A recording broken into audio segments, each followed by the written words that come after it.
नमस्कार दोस्तों, weekend getaways from Indore के एक और नए एपिसोड में आपका स्वागत है। आज हम आपको लेके चलेंगे महेश्वर, या जिसे माहिष्मती के नाम से भी जाना जाता है। महेश्वर नर्मदा के उत्तरी तट पर लोकेटेड है। वैसे तो महेश्वर का जिक्र रामायण और महाभारत में भी माहिष्मती के नाम से पाया जाता है, लेकिन इसकी इम्पोर्टेंस इस बात से बढ़ जाती है कि होलकर महारानी अहिल्याबाई होलकर ने इसे अपनी राजधानी बनाया। इंदौर से सिर्फ 90 किलोमीटर्स की दूरी पर लोकेटेड होने की वजह से आप यहां आसानी से 1.5 से 2 घंटे की ड्राइव करके पहुंच सकते हैं। महेश्वर आने के लिए इंदौर से 2 रास्ते हैं। आप चाहें तो AB रोड से मानपुर और फिर धामनोद होते हुए महेश्वर पहुंच सकते हैं, या फिर मऊ से जामगेट होते हुए भी महेश्वर पहुंच सकते हैं। वैसे जामगेट वाला रास्ता काफ़ी सुंदर और पहाड़ियों वाला रास्ता है, इसीलिए एज अ टूरिस्ट हमने भी जामगेट वाले रूट को ही प्रेफर किया। अगर आप भी महेश्वर आते हैं तो यहाँ आके महेश्वर फोर्ट, रानी अहिल्याश्वर मंदिर, काशी विश्वनाथ मंदिर, राजराजेश्वरी मंदिर जैसे कुछ दर्शनीय स्थल देख सकते हैं और उन घाटों का आनंद ले सकते हैं जहाँ बॉलीवुड, टॉलीवुड और कॉलीवुड की कई मूवीज़ की शूटिंग हुई। क्योंकि हमने अपना सफ़र दोपहर में शुरू किया था तो महेश्वर पहुँचते पहुँचते हमें शाम हो गई थी। महेश्वर में रहने के लिए होटलों की कोई कमी नहीं है, लेकिन फोर्ट के ऊपर बने हुए होटलों में रहने का आनंद कुछ और ही है, क्योंकि ये यहाँ के दर्शनीय स्थलों से कुछ ही कदमों पर स्थित है। महेश्वर पहुंचकर हमने भी होटल आमंत्रण में चेक इन किया, जो कि एक न्यूली बिल्ट होटल है। इट्स अ बजट होटल और मात्र 2000 रुपये में आपको साफ सुथरा और नया बना हुआ कमरा मिल जाएगा। और जैसा कि मैंने आपको पहले भी बताया कि फोर्ट पर लोकेटेड होने की वजह से आसपास घूमने की जगह बहुत आसानी से मिल जाती है। होटल स्टाफ के सजेशन पर हम पहुंच गए बांके बिहारी भोजनालय। यहाँ आपको खाने के लिए 2 ऑप्शन मिल जाएंगे, या तो साधारण थाली जो कि आपके सामने लग रही है, जिसमें 2 सब्जी, दाल, कड़ी, रोटी, चावल मात्र 80 रुपये में आपको सर्व किया जाता है, या फिर दाल बाफला थाली जो कि 160 रुपये देकर आप मालवा का स्वाद दाल बाफला ले सकते हैं। बांके बिहारी भोजनालय नर्मदा घाट पर ही स्थित है, तो यहीं से आप पास में नर्मदा के दर्शन कर सकते हैं। अगली सुबह हमने अपनी शुरुआत करी नर्मदा के घाट से। नर्मदा के घाट पर बैठकर मन को अपार शांति मिलती है। आप यहाँ बैठकर मछलियों को आटे की छोटी छोटी गोलियाँ खिला सकते हैं, जो कि एकदम आपके नज़दीक आकर और निडर होकर घाट पर आटे की गोलियाँ खा जाती हैं। हमारी तरह इस बगुले को भी मछलियों का इंतजार था, पर हम दोनों का पर्पज़ अलग था। कुछ समय घाट पर बिताने, मछलियों को दाना खिलाने और बगुले को निहारने के बाद हम चल दिए महेश्वर फोर्ट को एक्सप्लोर करने के लिए। यहाँ हमने महेश्वर फोर्ट के पास ही बने छोटे से मार्केट में पोहा, जलेबी और चाय का नाश्ता किया और फिर फोर्ट में राजवाड़े की ओर चल दिए।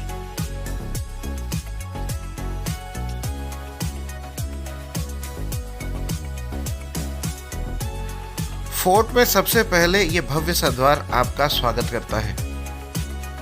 मराठा शैली में बना हुआ यह फोर्ट बड़ा ही सिंपल और वेल मेंटेन्ड है। फोर्ट में अंदर घुसते ही सबसे पहले आपको दिखाई देता है राजवाड़ा, जिसे कि बड़ी ही सिंप्लिसिटी के साथ बनाया गया है। वहीं राजमाता अहिल्याबाई होलकर की 20 फुट लंबी एक मूर्ति खड़ी है। सुबह सुबह जब हम यहाँ पहुँचे तो माता अहिल्याबाई होलकर को माला पहनाई जा रही थी और उनका श्रृंगार किया जा रहा था। राजमाता अहिल्याबाई होलकर एक बहुत अच्छी एडमिनिस्ट्रेटर तो थी ही थी, उसके साथ ही बहुत ही धार्मिक महिला थी। कहा जाए तो बद्रीनाथ से लेकर रामेश्वरम तक कई मंदिरों के जीर्णोद्धार में उनका बहुत बड़ा योगदान रहा। बनारस में स्थित काशी विश्वनाथ मंदिर, जिसे औरंगज़ेब ने अपने शासनकाल में तोड़ा और वहाँ मस्जिद का निर्माण किया, महारानी अहिल्याबाई होलकर ने उसे भी रिनोवेट कराया और एक गोल्डन टेम्पल बनाया। 18वीं सदी में रानी अहिल्याबाई होलकर ने काशी विश्वनाथ मंदिर का रिनोवेशन करवाया और 19वीं सदी में महाराजा रंजीत सिंह ने इसे सोने से मढ़वा दिया। कहा जाता है कि होलकर अपनी साम्राज्य से जनरेट हुए पैसे को, यानी जो रेवेन्यू उनके द्वारा जनरेट हुआ था, उसे कभी भी पर्सनल यूज़ के लिए नहीं लेते थे। और इसका बहुत अच्छा एग्जाम्पल यहाँ के राजवाड़ा को देखकर लगता है, जिसे कि बहुत ही सिंप्लिसिटी के साथ बनाया गया है, क्योंकि ये उनका पर्सनल यूज़ के लिए था। अभी जो आप फ्रेम में देख रहे हैं, ये है अहिल्याश्वर महादेव मंदिर। ये मंदिर घाट पर ही लोकेटेड है और राजवाड़ा से घाट की तरफ जाने पर आपको बीच में मिलेगा। मराठा शैली में बने हुए इस मंदिर की खूबसूरती आज भी वैसी है जैसी कि आज से 300 साल पहले रही होगी।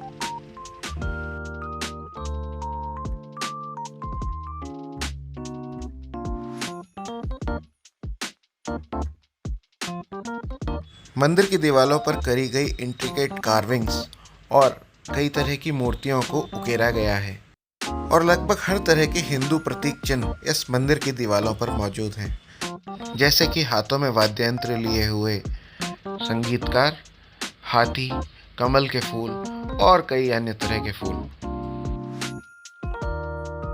महेश्वर के इन घाटों को बॉलीवुड ने भी बहुत अच्छे से यूज़ किया है, जैसे कि पैडमैन, यमला पगला दीवाना, दबंग 3 और अशोका जैसी कई मूवीज़ में इन घाटों को पिक्चराइज किया गया है। ऑल्दो इन घाटों की सुंदरता को बहुत ज़्यादा पब्लिसाइज नहीं किया गया, लेकिन आप यहाँ पहुँचेंगे तो पाएंगे कि यहाँ की खूबसूरती ताजमहल या किसी भी दूसरे दर्शनीय स्थल से कम नहीं है। इसीलिए आप जब भी इंदौर आएं तो महेश्वर ज़रूर जाएं और महेश्वर की खूबसूरती का आनंद लें।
कुछ समय घाट को एंजॉय करने के बाद हम आ गए राज राजेश्वर मंदिर।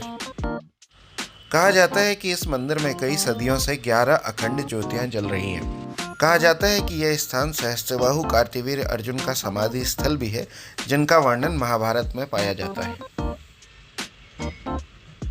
राजराजेश्वर मंदिर के पास में ही बना है काशी विश्वनाथ मंदिर, जिसका कि निर्माण राजमाता अहिल्याबाई होलकर ने करवाया था। जैसा कि मैंने आपको पहले भी बताया, महारानी अहिल्याबाई होलकर काशी विश्वनाथ की अनन्य भक्त थी।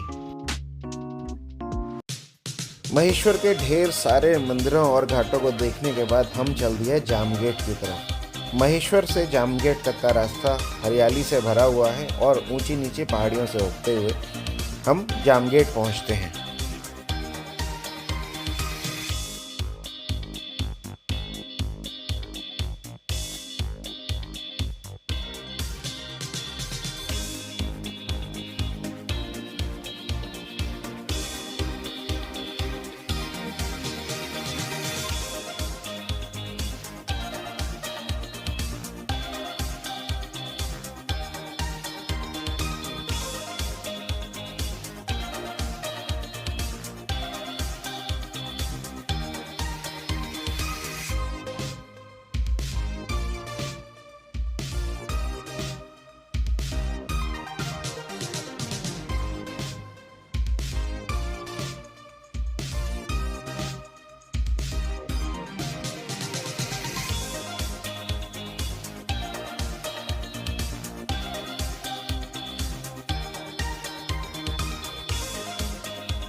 जामगेट पहुंचते पहुंचते हमने रियलाइज़ किया कि हमारी ही तरह बहुत से टूरिस्ट यहाँ पहले से पहुंचे हुए थे और जामगेट के पास बनी हुई छोटी छोटी दुकानों से मैगी, भुट्टा और स्नैक्स लेकर इस जगह की खूबसूरती को एंजॉय कर रहे थे।